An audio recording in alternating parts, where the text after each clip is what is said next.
Paracetamol എങ്ങനെയാണ് നിർമ്മിക്കുന്നത്? Paracetamol ഒരു സാധാരണ വേദന സംഹാരിയാണ്. ഇത് പല രാസപ്രക്രിയകൾ വഴിയാണ് നിർമ്മിക്കുന്നത്. ഇതാണ് പ്രധാന പ്രക്രിയ. 1. നൈട്രേഷൻ. ഫീനോൾ എന്ന രാസവസ്തുവിനെ സൾഫ്യൂരിക് ആസിഡും സോഡിയം നൈട്രേറ്റും ഉപയോഗിച്ച് പ്രതികരിക്കുന്നു. ഇത് പാരാനൈട്രോഫീനോൾ എന്ന സംയുക്തത്തെ ഉൽപ്പാദിപ്പിക്കുന്നു. 2. റിഡക്ഷൻ.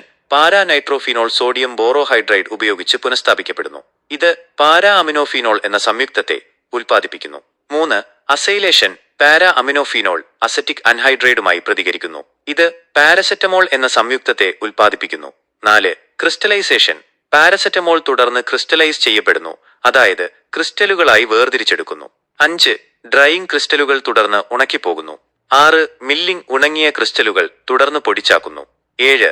ഫോർമുലേഷൻ. പാരസെറ്റമോൾ പൊടി തുടർന്ന് മറ്റ് ചേരുവകളുമായി സംയോജിപ്പിച്ച് ഗുളികകൾ, ക്യാപ്സ്യൂളുകൾ അല്ലെങ്കിൽ സസ്പെൻഷനുകൾ പോലുള്ള വിവിധ രൂപങ്ങളിൽ രൂപപ്പെടുന്നു. ഈ പ്രക്രിയകൾ സങ്കീർണമാണ്. അവ സാധാരണയായി ഫാർമസ്യൂട്ടിക്കൽ കമ്പനികളിൽ നിയന്ത്രിത സാഹചര്യങ്ങളിൽ നടത്തപ്പെടുന്നു. ഫലം ഒരു സുരക്ഷിതവും ഫലപ്രദവുമായ വേദന സംഹാരിയാണ്.